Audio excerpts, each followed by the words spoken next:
तालियों की जो गूंज हुई है उससे साफ होता है कि युवा पीढ़ी में भी अमोल पालेकर सर आपकी पहचान कराने तो कोई ज़रूरत नहीं है। आज भी आपकी फिल्मों से आप यहाँ बैठे लोगों को लोग आपको जानते हैं। और संध्या जी का भी परिचय वहाँ पर कराया। संध्या जी अमोल जी की पत्नी है और उसके साथ साथ वो खुद भी लेखक है। उन्होंने भी नाटक लिखे हैं और अभी अभी हमने सुना कि अगले साल इसी साल दिसंबर में दिल्ली में उनका एक नया नाटक आने वाला है। तो मुझे लगता है कि बहुत सारी चीज़ों पर हम बात करेंगे, लेकिन आज मैं शुरुआत करना चाहता हूं अमोल जी की जो जीवनी है।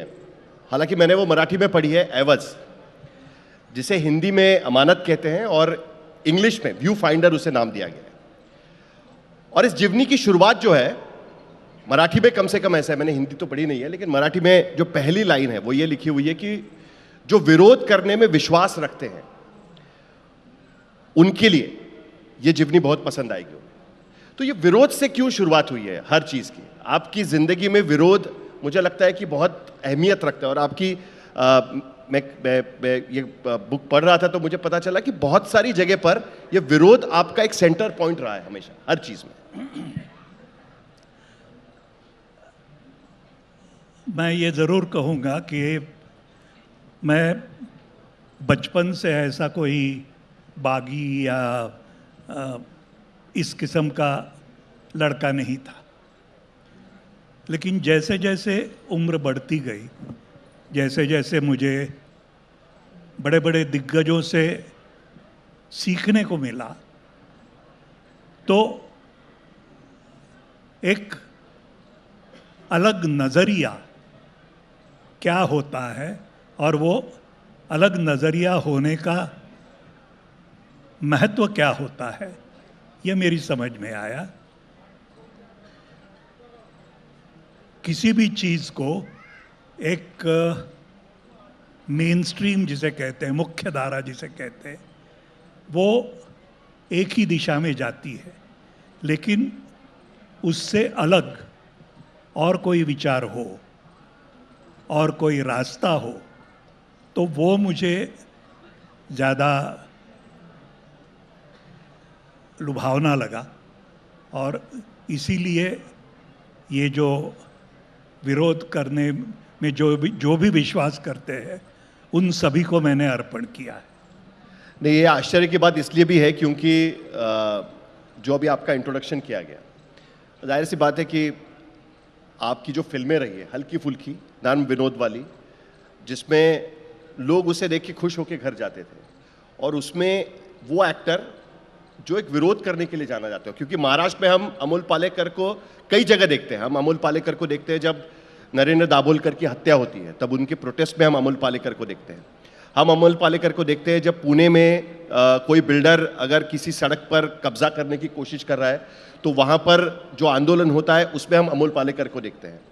हम अमोल पालेकर को देखते हैं कि जब मुंबई के आर्ट गैलरी में आपका भाषण हो रहा है और आप कह रहे हैं वहाँ पर कि किस तरीके से सरकार हर चीज़ में हस्तक्षेप करने की कोशिश कर रही है, उसका विरोध करने वाले अमोल पालेकर को हम देखते हैं। तो ये पूरी तरीके से स्क्रीन पर्सनैलिटी और आपकी पर्सनैलिटी पूरी अलग नज़र आ रही है सर।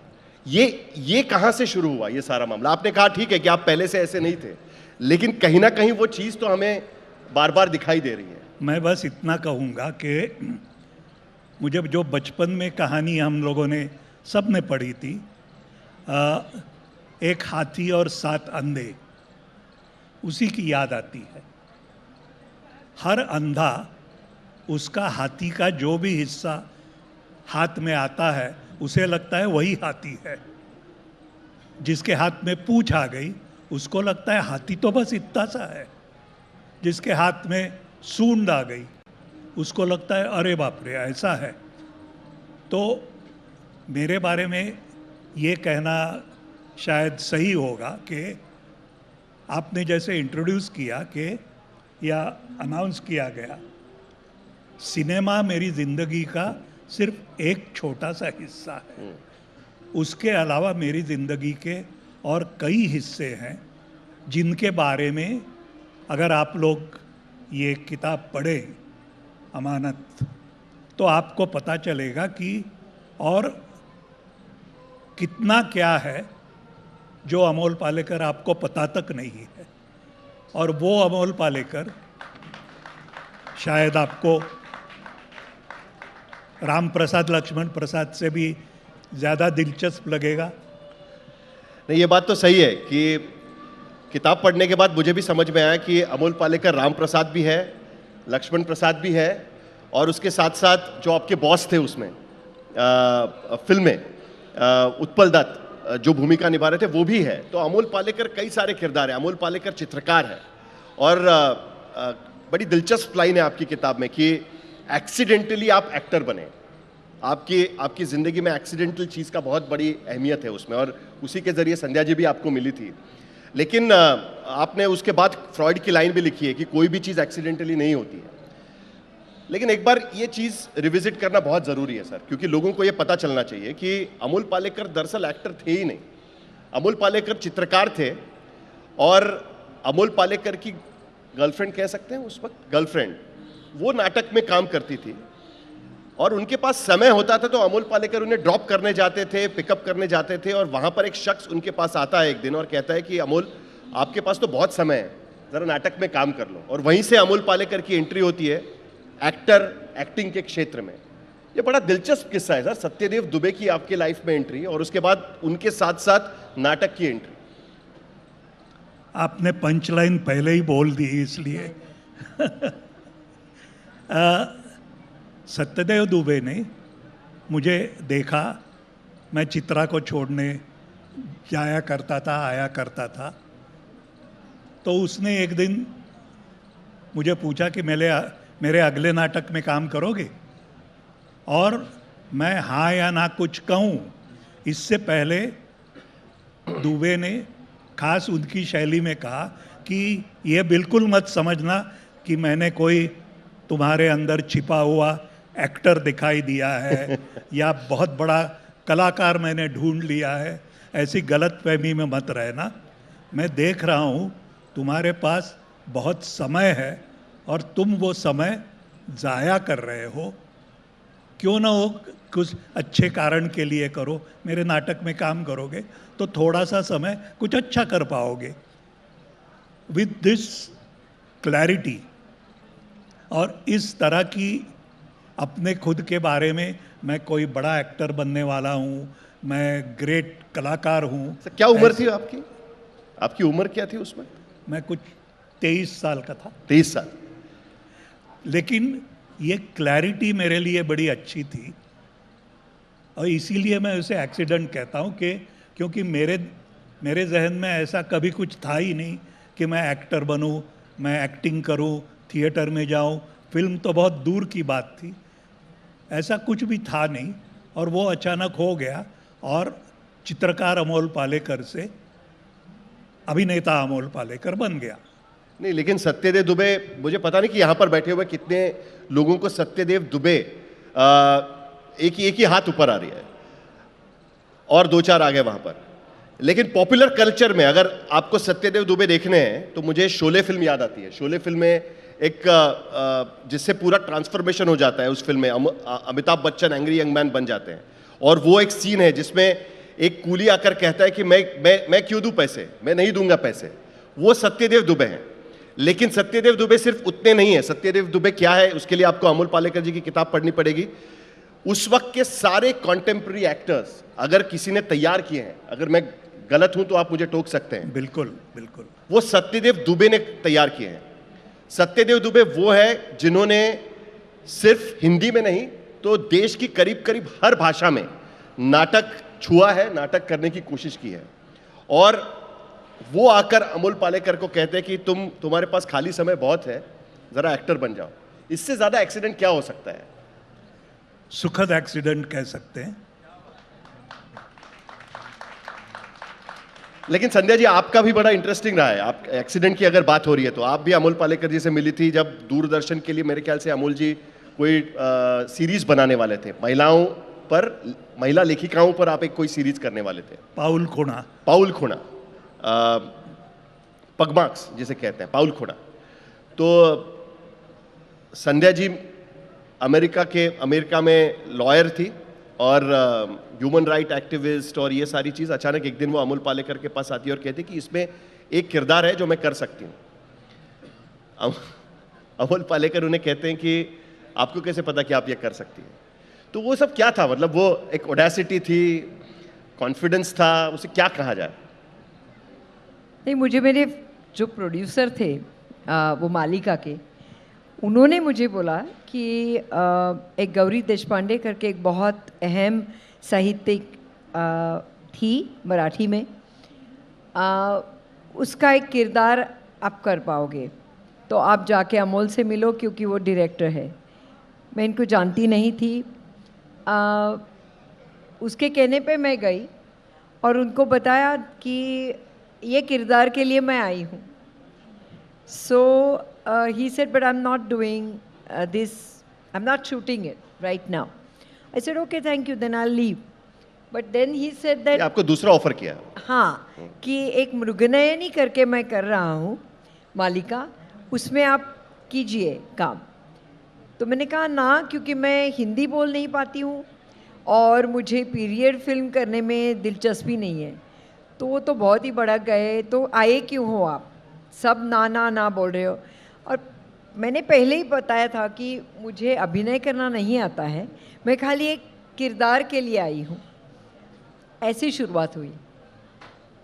लेकिन तब कभी सोचा था कि आगे जाकर ये सारी चीजें होगी आप साथ Not में? at all. क्योंकि इस किताब के पीछे दरअसल मैंने सुना है कि आप है, आपने उन्हें पुश किया कि आपको लिखना चाहिए। क्यों ऐसा आपको लगा कि, क्योंकि एक बहुत बड़ा समय है 1960 से लेकर अभी अभी तक, मतलब जिसपे नाटक है, फिल्में हैं, 6 decades, 60 साल का पूरा ये है। और किताब में ये भी दिखाई देता है कि टाइमलाइन नहीं है किसी भी तरीके से।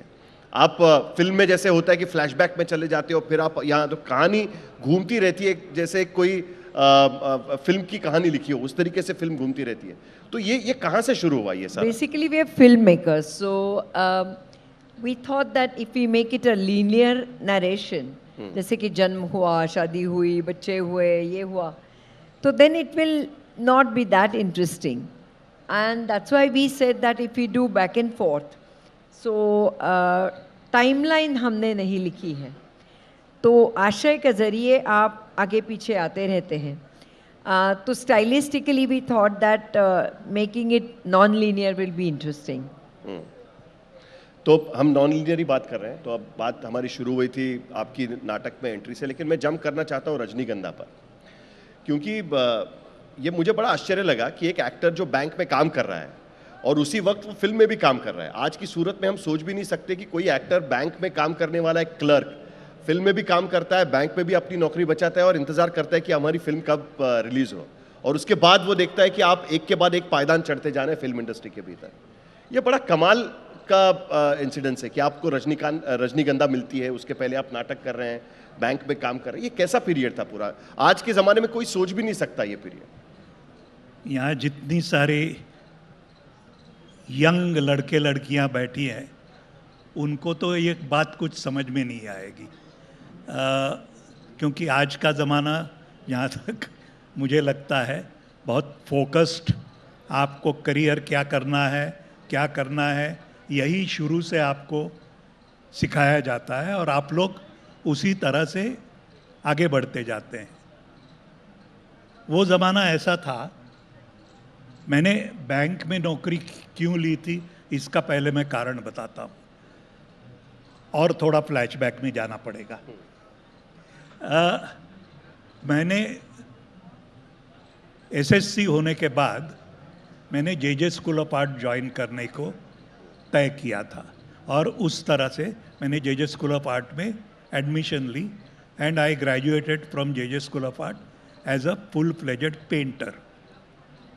चूँकि मैंने कमर्शियल आर्ट लेने से इनकार किया था और मैंने फाइन आर्ट्स ली थी, तो मुझे पता था कि पैसे कमाने वाली चीज़ें मुझसे होगी नहीं, या मैं जो कुछ करूँगा उससे पैसे आना उतना आसान नहीं होगा।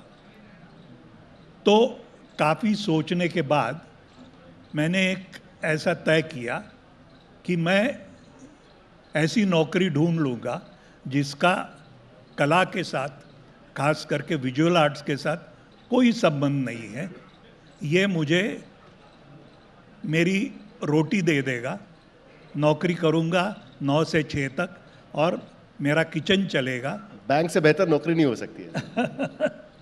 और फिर मैं बाकी समय मुझे जिस किस्म की पेंटिंग करनी है, वो चाहे बिके या ना बिके, उसका कोई प्रेशर मुझ पे नहीं होगा, ऐसा सोच के मैंने बैंक में नौकरी ली। तो बैंक में नौकरी करने से और नाटक करने से कोई क्लैश था ही नहीं। शाम को हम लोग रिहर्सल करते थे, नाटक की रिहर्सल होती थी, नाटक के परफॉर्मेंसेस होते थे, और चूंकि पेपर में मेरा नाम आना शुरू हो गया तो बैंक वाले भी काफ़ी खुश थे कि अरे वाह, हमारे यहाँ ये काम करता है लड़का, उसका थोड़ा नाम वाम पेपर में आता है, तो वो भी खुश थे।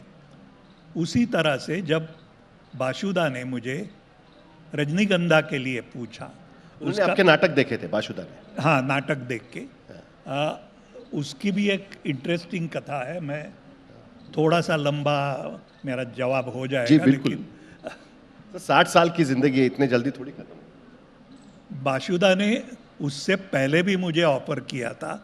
उन्होंने जो पिया का घर फिल्म बनाई थी, उसके लिए मुझे बुलाया जिसमें जया था। बहादुरी और अनिल धवन जिसमें थे। जी नहीं, मैंने जब ना कहा तब अनिल धवन आ गया। अच्छा।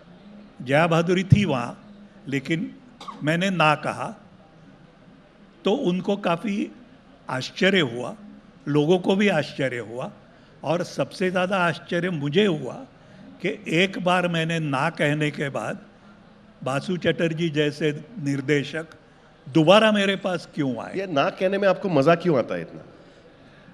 मतलब कोई फिल्म ऑफर कर रहा है आपको, वो भी बासु चटर्जी, ऐसे नहीं कि कोई नया फिल्म मेकर है। मैं हमेशा कहता हूँ कि एक्चुअली मेरा नाम नाना होना चाहिए था, नाना पाटेकर का नहीं। मैं जितना ना कहता हूँ, नाना पाटेकर ने कभी ज़िंदगी में नहीं कहा होगा। उसका नाम नाना है, लेकिन मैं ज़्यादा नाना कहता हूँ। ना कहने की एक छोटी सी वजह थी। उन्होंने जब कहा कि ऐसी ऐसी फिल्म है, ये है, और मैं चाहता हूँ कि तुम हीरो का रोल करो, तो मैंने कहा हाँ, मुझे अच्छा लगेगा, ट्राई करते हैं। तो उन्होंने कहा आप एक काम करो, राजेश्री फिल्म के सेठ जी जो है ताराचंद बड़जात्या, उनसे जाके मिल लो और सारी बातें कर लो। मैंने कहा मैं नहीं जाऊंगा। बोले क्यों?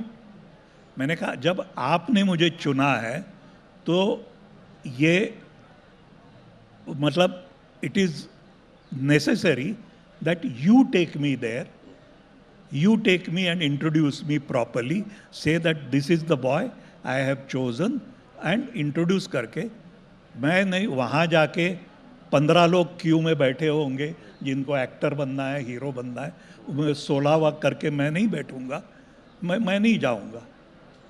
तो ना कहने का इतना सीधा कारण था। नहीं, लेकिन उसके बाद फिर बासुदा की आपको फिल्म ऑफर करते हैं, दोबारा आपके पास आते हैं। दोबारा मेरे पास आए और रजनीगंधा मुझे ऑफर की।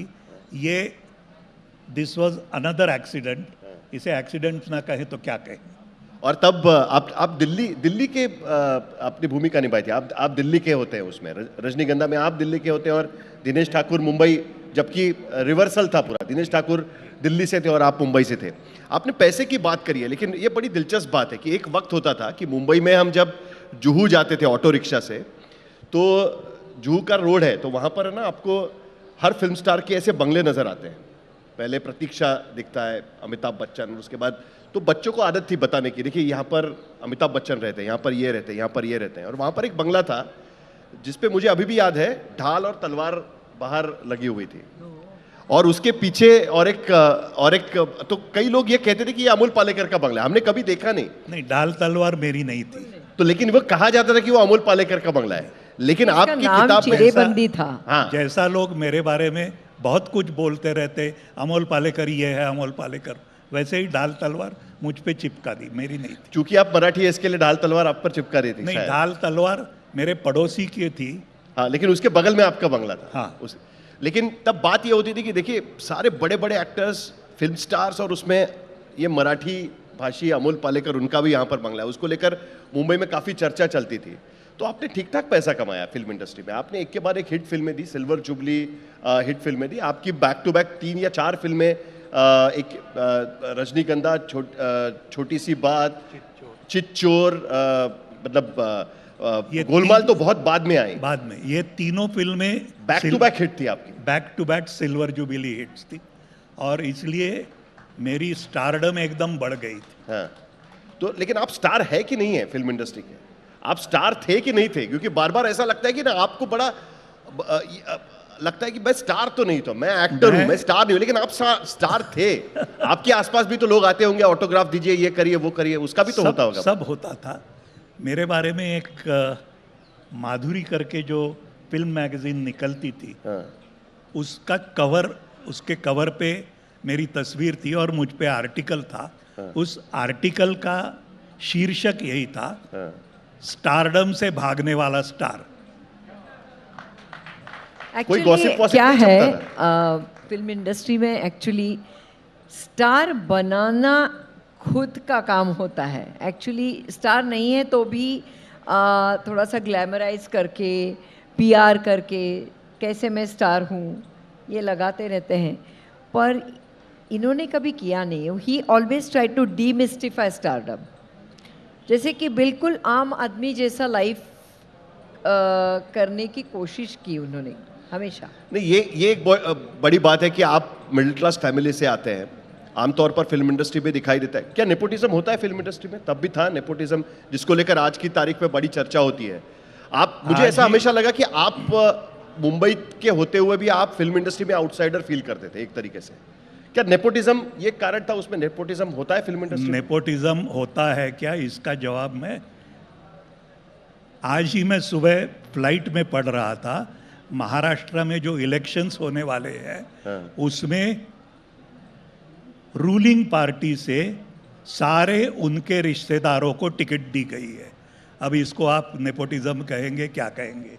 और ऐसी पार्टी जो नेपोटिज्म के खिलाफ करते करते करते सरकार बना ली। मतलब आप कह रहे हैं कि फिल्म इंडस्ट्री के नेपोटिज्म की क्या बात करते हो? बात करना है तो सत्ता वाले नेपोटिज्म की बात करो।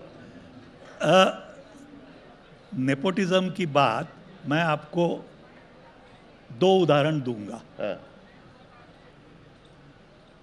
फैमिली बैकग्राउंड और उसके कारण से आपको एंट्री मिलना आसान हो जाता है, लेकिन आपका सक्सेस कोई नेपोटिज्म गारंटी नहीं करता, ऐसा मेरा मानना है।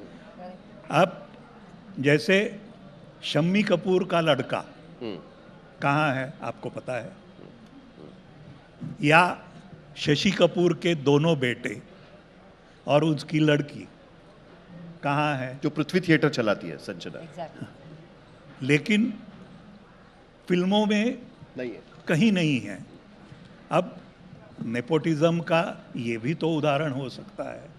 और जैसा मैंने कहा कि नेपोटिज्म से आपको एंट्री मिलना आसान हो जाता है, जैसे कहीं भी होता है, सिफारिश से आपको जल्दी एंट्री मिल जाती है, लेकिन उसके आगे जो है वो आपकी परफॉर्मेंस है और आपका किया हुआ काम है। संध्या जी, आप कुछ कहना चाह रही थी इसको लेकर, नेपोटिज्म की बात? नहीं, nepotism is in any field and every field, सब जगह है। It's not just some monopolised in film industry, सब जगह है। नहीं, जावेद अख्तर हमेशा कहते हैं कि नेपोटिज्म कैसे आप कह सकते हो कि भाई अगर कोई प्रोड्यूसर पैसा डाल रहा है और वो कहता है कि भाई मेरे पैसे हैं, मैं अपने बेटे को लॉन्च करूंगा, तो उसमें क्या गलत है?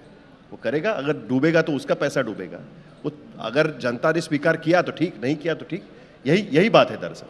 लेकिन और एक चीज़ बड़ी इंटरेस्टिंग है कि आपकी जो जितनी फिल्में रही उसमें, तब एंग्री यंग मैन का दौर चल रहा था जब आपकी फिल्में आना शुरू हो गया था, और आप ऐसे कलाकार थे कि जो उस टाइप की फिल्मों में काम करते थे जो आमतौर पर हम फैमिली फिल्में कहें, या एक्टर की जो कंप्लीटली अनएज्यूमिंग एक्टर है एक तरीके से, या स्टार है या हीरो है उस कहानी का, उस सिनेमा का, कि जो आमतौर पर किसी भी घर में मिलता है, छोटी मोटी नौकरी करता है और लड़की कैसे पटानी है वो भी उसे नहीं पता, वो भी उसको कोई सिखाता है आके। इस टाइप के रोल आपने किए। आपको लगा कि आप थोड़ा अलग जा रहे हैं या उस वक्त इस टाइप की फिल्मों के लिए जगह थी और इसका फायदा एक तरीके से आपको रहा?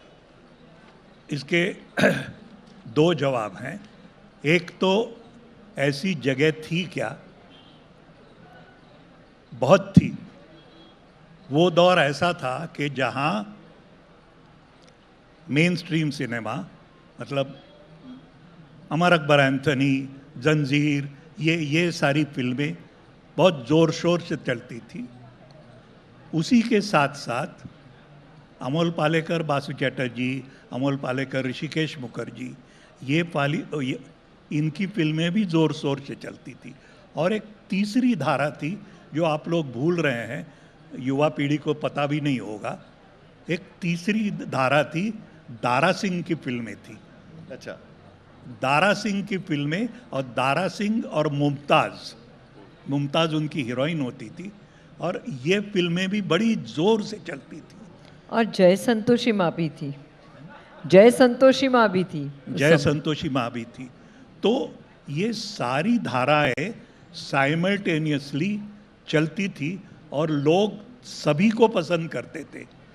बाद में जाके लोगों को ये ब्रेन वॉश किया गया, सारी युवा पीढ़ी को आज जिस ब्रेन वॉश किया गया है कि नहीं, आपको सिर्फ यही फिल्म अच्छी लगती है। अच्छी लगने का प्रमाण क्या दिया जाता है? ये तो 400 करोड़ कमाए इसने 700 करोड़ कमाए। वो फिल्म अच्छी है या बुरी है इसके बारे में कोई बात नहीं करता, उसका कमर्शियल सक्सेस क्या है इसके बारे में आपको बार बार बताया जाता है, और आप भी बिलीव करना शुरू करते हैं कि इसी किस्म की फिल्में तो हमको चाहिए। नहीं, लेकिन आप जिस इंडस्ट्री में हैं उसमें कमर्शियल सक्सेस ये भी एक मापदंड हो सकता है जानने का कि आपकी फिल्म कैसे चली। जैसे आपकी पहली तीन फिल्में हिट रही। मेरा कहना यही है कि ये एक मापदंड होना चाहिए, अल्टीमेट मापदंड नहीं होना चाहिए।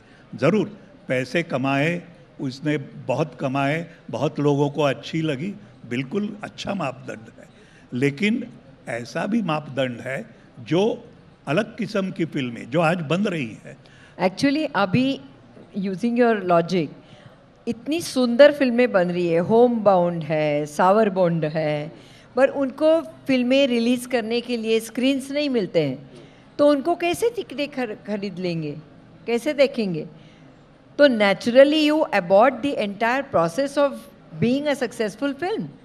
वाई? बिकॉज ओनली एक किस्म की ही फिल्में बड़ी स्क्रीन पे दिखाई देती है। बट अभी तो प्लेटफॉर्म्स बदल गए, अब तो डिजिटल प्लेटफॉर्म्स आ गए हैं जहां पर इस तरह की फिल्में चल सकती हैं। But still that you would say that it will not be commercial successful, right? Commercial successful is when you say that 6 crore मिले, 3 करोड़ मिले, एक वीकेंड में इतना हो गया, ऐसी फिल्में नहीं चलती है ना। नहीं, जैसे लेकिन आपके ज़माने की अगर फिल्मों की बात करें तो पार्टी है या मैं एक और छोटा सा, आप कमर्शियल सक्सेस की जो बात करते हैं, मुझे आप बताइए, जो फिल्म 15 या 20 करोड़ में बनी और उस फिल्म ने अगर 70 करोड़ कमाए, तो इसे आप कमर्शियल सक्सेस कहेंगे या नहीं? कहेंगे। Of course it is. नहीं कहते।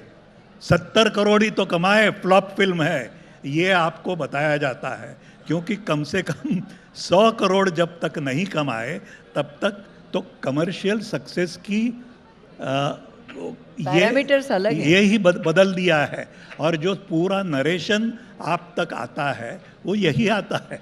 लेकिन फिल्म बनाने के लिए पैसे तो लगेंगे। आपको भी जब पहली बनानी थी, पहली दरअसल मैंने इसीलिए कहा ना कि 15 करोड़ में बनी हुई फिल्म वो अगर 70 करोड़ कमाती है तो किसको क्या दुख है? कमर्शियल सक्सेस ही तो है जी। लेकिन हमको सक्सेस चाहिए, वो छप्पर फाड़ के चाहिए। एक और चीज को लेकर मुझे बात करनी है आपसे, क्योंकि आपने जिन फिल्मों का जिक्र किया उसे एक पैरेलल सिनेमा कहा जाता था, पैरेलल थिएटर भी था, और एक वो बड़ी मूवमेंट थी। छोटे छोटे थिएटर्स हुआ करते थे जहाँ पर वो प्लेस चलते थे और उसमें कोई कमर्शियल एंगल उसमें नहीं सोचा जाता था। पैरेलल सिनेमा अपनी कहानी आपको बतानी है, ये कहानी पर्दे पर आनी चाहिए, उसके आधार पर पैरेलल सिनेमा भी बनता था। आज ये सारी मूवमेंट्स कहीं ना कहीं ख़त्म हो गई है, कहीं दिखाई नहीं देती। क्या कारण लगता है आपको? आप जिस मूवमेंट ने आपको बनाया वो आज की स्थिति में यहाँ पर दिखाई नहीं देता नहीं, ये कहीं दिखाई नहीं देती, ये गलत है। बिल्कुल है। मैंने यही इसीलिए आपको उदाहरण दिया हाँ। कि अभी होम बाउंड जैसी फिल्म हम्म, इतना बड़ा अभी हमारी ऑस्कर में एंट्री गई है, या मराठी में सावरबोन जैसी फिल्म है, The first film that got Sundance Award. Sundance में अवार्ड मिला उसको। अब ये इतनी अच्छी फिल्में बन रही हैं, तो आप कैसा कहते हैं, आप क्यों कहते हैं कि ऐसी फिल्में आजकल नहीं आजकल भी बनती हैं? वो उस जमाने में लोगों तक पहुंचती थी, वही बात है। वो नहीं, वो पहुंचना बंद हो गया, तो इसके बारे में सोचना चाहिए। फिल्में बनती हैं, But with the onset of OTT platforms, बहुत अच्छी फिल्में हमारे पास आ रही हैं। बहुत ही सुंदर फिल्म्स बनती हैं, छोटी छोटी फिल्में होती हैं, बनती हैं, लोगों ने देखनी चाहिए। लेकिन आपने जब फिल्म में अपना करियर शुरू किया, ऋषिदा जैसे फिल्म मेकर थे, आपने उनके बारे में काफ़ी लिखा हुआ है कि कैसे ऋषिदा की वजह से आप डायरेक्शन में भी आए। उन्होंने आपको कहा कि आप कर सकते हैं, और आप वो व्यू फाइंडर जो नाम दिया गया है वो दरअसल व्यू फाइंडर ऋषिदा ने आपको दिया था। तो क्या फ़र्क हो गया इंडस्ट्री में भी? क्या फ़र्क हो गया? आप इंडस्ट्री, अपने आप को नहीं मानते कि आप इंडस्ट्री में थे, लेकिन फिर भी आप इंडस्ट्री में थे।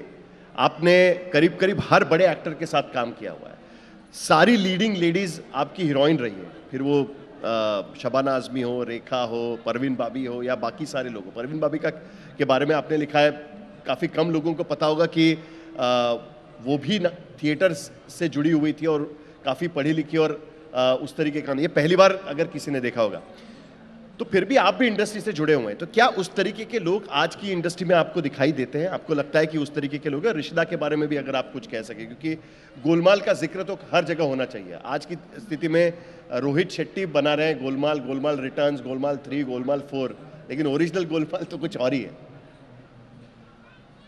यहाँ की यंग जनता जितनी है, उनमें से कितने लोगों ने देखी है गोलमाल, ओरिजिनल गोलमाल? ये मैं यंग सामने बैठी हुई सारी लड़कियां जो है, एक का भी हाथ ऊपर उठा नहीं है। दिस इज द इंडिकेटिव कि आप जो नॉस्टैल्जिया आपको अच्छा लगता है, मुझे भी बड़ा अच्छा लगता है, और इतने हाथ उठ गए, बहुत बहुत अच्छा लगा। लेकिन जो समय बदल गया है, वो this is the indicative of that they are buying the product which is thrust upon them without thinking कि OTT प्लेटफॉर्म पे आज कितनी बढ़िया फिल्में देखने को मिलती है, और सिर्फ भारत में नहीं, दुनिया भर में बनी हुई फिल्में आपको घर पे बैठ के देखने को मिलती है। क्यों नहीं देखते आप लोग? और फिर कहते हैं कि नहीं, ये फिल्में नहीं बनती। ये गलत है। मतलब आपका कहने का मतलब ये है कि फिल्में तो बनती है लेकिन लोगों तक पहुंचते नहीं है। दरअसल आप ये कहने की कोशिश कर रहे हैं, लेकिन उसके साथ साथ ये भी एक दौर रहा इंडस्ट्री में कि इमरजेंसी का वक्त आता है और आप वहाँ पर एक नाटक का प्रदर्शन करते हैं। फिल्म इंडस्ट्री के कलाकार उस वक्त कुछ भूमिका लेते थे, कहते थे कि भाई ये जो देश में हो रहा है वो ठीक नहीं हो रहा है। कितना कठिन था उस वक्त ये करना, क्योंकि जो भी इंडस्ट्री कमर्शियल सक्सेस से जुड़ी हो या पैसे से जुड़ी हो, उन्हें इस बारे में चिंता होती है कि हम भूमिका ले या नहीं ले। तो कितना आसान होता था, कितना मुश्किल होता था? उतना ही आसान जो कोई अपेक्षा, और खासकर पैसों की अपेक्षा रखने वाले आदमी को जितना मुश्किल होगा उतना ही मुश्किल है। वो चुप क्यों रहता है? क्योंकि उसकी कोई अपेक्षा होती है, सरकार से मुझे ये मिले, सरकार से मुझे ये फायदा मिले। ये अपेक्षा अगर आपके पास है नहीं, तो आपको क्या दिक्कत है? तो वो उतना ही कठिन है या उतना ही आसान है। लेकिन इंडस्ट्री में ये सब बातें होती थी कि नहीं, इस पर इमरजेंसी है, इसका विरोध हमें करना चाहिए। आपने एक नाटक का मंचन किया था उस वक्त, और आप पत्रकार रहे हैं, आपको शायद याद होगा कि पहला जो बड़ा जनता पार्टी के सपोर्ट में जो बहुत बड़ी मीटिंग हुई थी, उस मीटिंग में देव आनंद, शत्रुघ्न सिन्हा और कई दिग्गज लोग थे। तो ये सारे फिल्म इंडस्ट्री के जाने माने लोग थे और वो इंदिरा गांधी की सरकार के इमरजेंसी के खिलाफ खड़े हो गए थे। तो ये मत सोचिए कि कोई बोलता नहीं था, कोई बात नहीं करता था, वो सब खड़े हो गए और उन्होंने इमरजेंसी के खिलाफ एक ठोस भूमिका ली थी और उनमें से मैं भी एक छोटा आदमी था। लेकिन मुश्किल लगा आपको ये करने में? आपको लगा कि आप सरकार आप पर कार्रवाई करेगी, जेल में डालेगी, आप पर केस करेगी?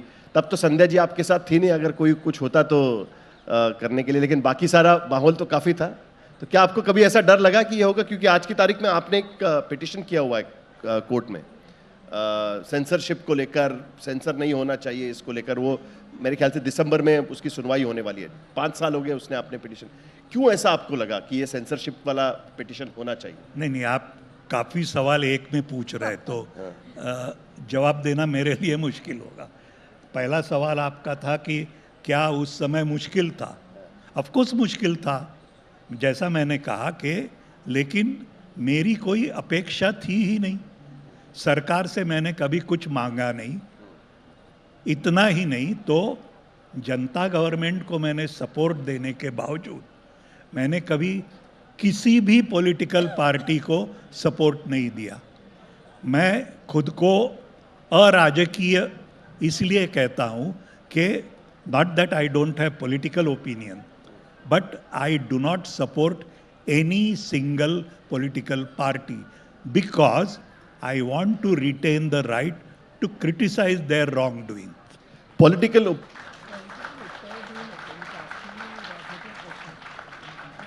पॉलिटिकल व्यू होना चाहिए, आपको लगता है? हर किसी को एक पॉलिटिकल व्यू होना चाहिए, पॉलिटिकल पार्टी को सपोर्ट करे या ना करे, लेकिन एक आपकी एक आइडियोलॉजी होनी चाहिए। मुझे लगा था कि हम लोग किताब के बारे में बात करेंगे। सर, किताब में आपने लिखा है उसके बारे में? नहीं, तो जो लिखा है वो आप पढ़ के सुनाइए ना। मैंने जो लिखा है वो पढ़ के सुनाइए। आप मुझे फिर से जवाब पूछ रहे हैं ताकि आपको कोई सेंसेशनल स्टेटमेंट मिल जाए। नहीं सर, आप जिस तरीके की फिल्में करते हैं, सेंसेशनल स्टेटमेंट निकालना बड़ा मुश्किल होगा। लेकिन एक पूछना जरूर मैं समझता हूं कि जरूरी है, क्योंकि आपने सावरकर पर फिल्म करने की कोशिश की थी एक वक्त, आपने उस पर काम भी किया था, मैंने सुना, आपने लिखा है उसके बारे में। क्यों नहीं हो पाई फिल्म? आपको लगा कि आपके विचार सरणी के खिलाफ जा रही है फिल्म, या आप सचमुच में उसको करना चाह रहे हैं? आपने अगर वो ठीक से पढ़ा तो वो फिल्म क्यों नहीं फिल्म बनी, मैं उसमें क्यों नहीं था, उसका पूरा एक्सप्लेनेशन जिक्र किया हुआ है उसमें, बिल्कुल डिटेल में दिया हुआ। तो फिर से दोबारा वही बात करने के बजाय लोग अगर उसे पढ़ ले तो उनको ज़्यादा मज़ा भी आएगा। इस किताब में एक और एक चीज़ है कि हर जगह पे QR कोड रखा हुआ है, तो अगर आपको उसमें से कुछ चीज़ें ज़्यादा डिटेल में आपको समझनी है तो उस QR कोड के ज़रिए आप उसको समझ सकते हैं।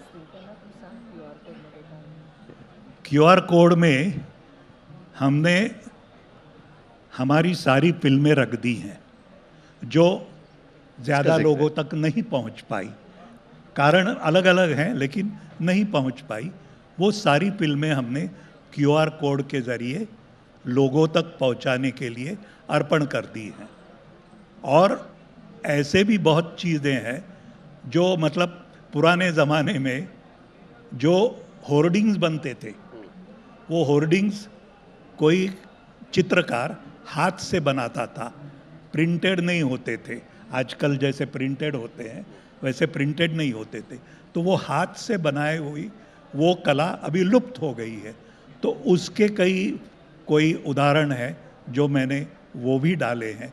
तो इस तरह की बहुत अच्छी दिलचस्प बातें आपको QR कोड्स, उसमें काफ़ी 27 QR कोड्स हैं, उनके ज़रिए आप ये देख सकते हैं। लेकिन जाते जाते मुझे ये पूछना जरूरी है, क्योंकि जिसका मैंने जिक्र किया, उस पिटीशन का आपने मैंने जो जिक्र किया, ये पिटीशन किस बारे में है? क्या आप बताना चाहते हैं सेंसरशिप को लेकर? much time? Your time is up. No, my time is up, but this is the last question I want to ask. कि what is this petition और क्या बॉम्बे हाई कोर्ट पे आपका ये पिटिशन है? किस बारे में ये पिटिशन है? क्या सोच पर? Are you asking me or him? मैं आपको भी पूछ रहा हूँ और इनसे भी Okay. पूछ रहा हूँ। जी। We have actually एक पिटिशन है सेंसरशिप के बारे में. महाराष्ट्र में नाटक की संहिता जब लिखते हैं कोई तो सेंसर बोर्ड को देनी पड़ती है. सेंसरशिप मतलब सेंसर सर्टिफिकेट लेना पड़ता है. तो महाराष्ट्र और गुजरात ये दो ही स्टेट में हैं खाली. ये पूरे देश में ये टर्म और कंडीशन नहीं है. तो इसके ज़रिए इसकी अगेंस्ट हमने खिलाफ हमने पिटीशन है क्योंकि ये फ्रीडम ऑफ स्पीच के खिलाफ है. ये हमारा मानना है और उसकी सुनवाई होगी. अभी हियरिंग होगी 5 दिसंबर को. तो 5 दिसंबर को सुनवाई होगी, उसका हमें इंतज़ार होगा. लेकिन उसके साथ साथ मैं आपको कहना चाहूँगा कि बहुत सारे सवाल है कि जो पूछना रह गया. मेरे पास समय की कमी थी, लेकिन मराठी में इसे एवज़ नाम दिया गया है और हिंदी में अमानत इस नाम से ये किताब उपलब्ध होगी. और यहाँ पर भी आज अमोल जी यहाँ पर है, वो उस पर हस्ताक्षर भी करेंगे और यहाँ पर स्टॉल्स पे भी ये किताब आपको मिल पाएगी. कई सारी ऐसी चीज़ें हैं जो आप किताब पढ़कर ही आप समझ पाएंगे. और मुझे लगता है कि सिर्फ एक बार पढ़ने से ये किताब नहीं समझ में आएगी, कई बार आपको 2 बार या 3 बार भी शायद पढ़नी पड़ सकती है. बहुत सारे रेफरेंसेस इसमें हैं, तो 45 मिनट में इसे कवर करना भी काफ़ी मुश्किल था. लेकिन उसके बावजूद अमोल जी और संजय जी आप यहाँ पर आए और आपने हमसे बात की, इस मंच से आपने बात की, इसके लिए आपका बहुत बहुत शुक्रिया. धन्यवाद. Thank you.